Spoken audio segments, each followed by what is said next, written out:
Assalamualaikum warahmatullahi wabarakatuh. Saya ingin menjelaskan prinsip-prinsip komunikasi.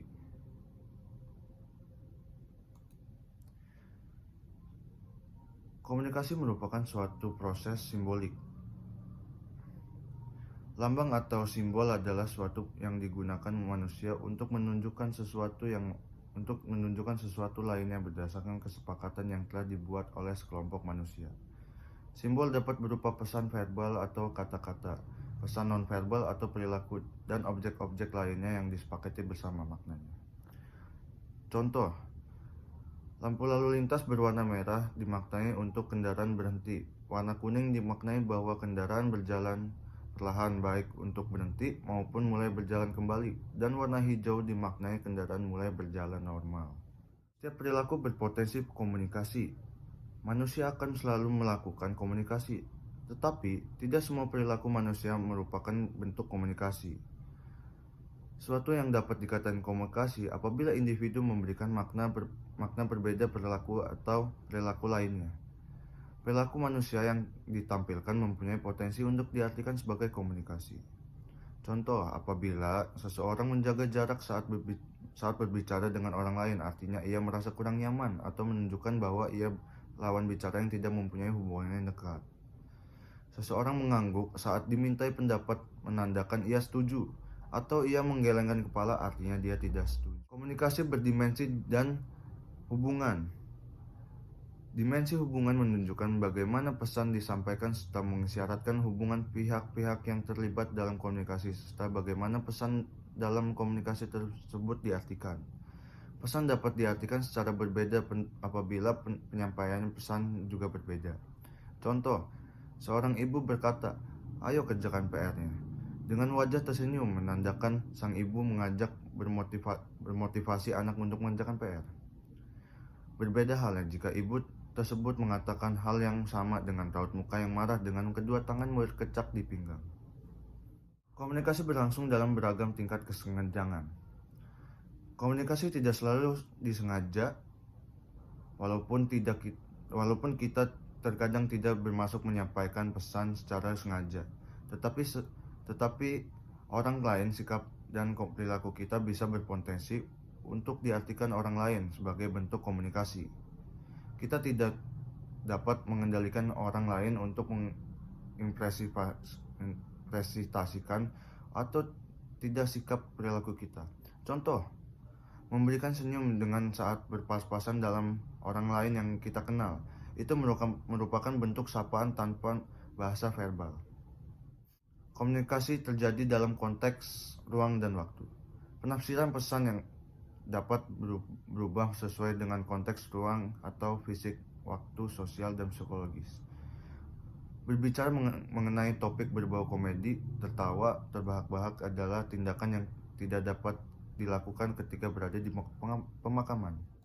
Komunikasi meliputi prediksi para peserta komunikasi. Ketika orang berkomunikasi, mereka meramalkan efek perilaku komunikasi mereka. Komunikasi juga terikat oleh aturan dan tata krama. Contoh, mengatakan terima kasih ketika orang dihadiahi, mengatakan maaf jika kita tidak sengaja menyenggol. Komunikasi bersifat sistemik. Ada dua sistem dasar yang berperan dalam proses transaksi komunikasi, yaitu sistem internal meliputi unsur-unsur seperti tingkat kecerdasan, motif, pengalaman masa lalu, cita-cita, pengetahuan, dan lain-lain yang membentuk seseorang menjadi berbeda dengan manusia lain. Sistem eksternal tersusun dari keseluruhan unsur yang ada di lingkungan luar diri seorang, seperti tata ruang, isyarat fisik, kata-kata yang akan digunakan saat bicara dengan orang lain, temperatur, dan lain-lain. Contoh, bagi orang yang sedang lapar, iklan makanan di televisi semakin membuat lapar menggugah selera makanan mereka. Akan tetapi, bagi orang-orang yang tidak sedang lapar, iklan tersebut tidak mempunyai efek apapun.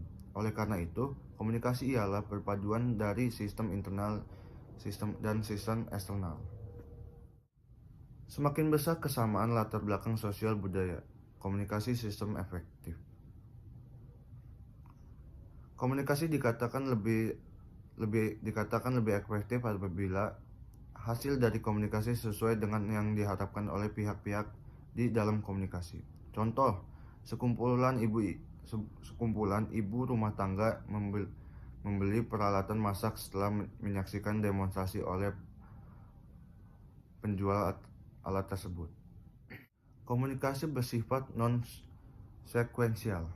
Proses komunikasi bersifat sirkular dalam arti tidak berlangsung satu arah, melibatkan respon atau tanggapan sebagai bukti bahwa pesan yang dikirim itu diterima dan dimengerti. Contoh,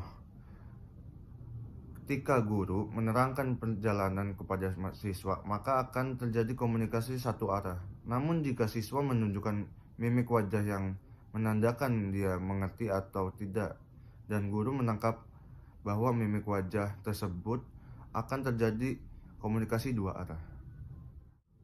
Komunikasi bersifat prosensual, dinamis, dan transaksional.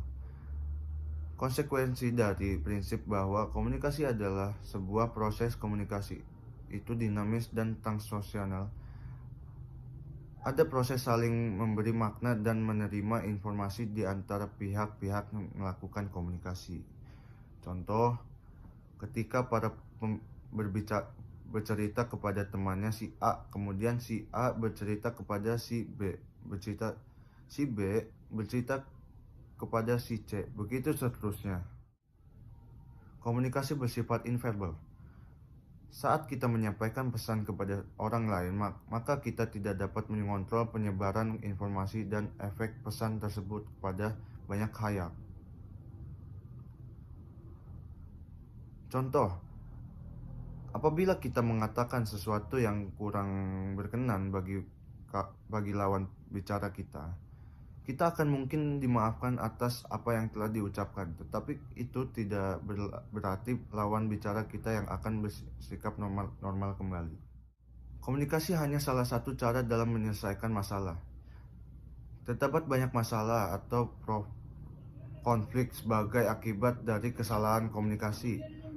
Komunikasi bukan cara yang mutlak untuk menyelesaikan permasalahan.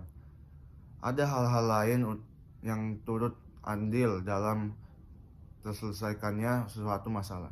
Contoh, konflik antar etnis yang kerap terjadi di Indonesia bukan semata-mata disebabkan komunikasi yang tidak baik. Pemahaman serta kemauan untuk menerima orang yang berlainan etnis dengan kita yang merupakan hal dasar yang harus dimiliki oleh setiap orang. Sekian dari saya. Mohon apabila ada kekurangan kata yang kurang berkenan atau kurang kata, mohon maaf.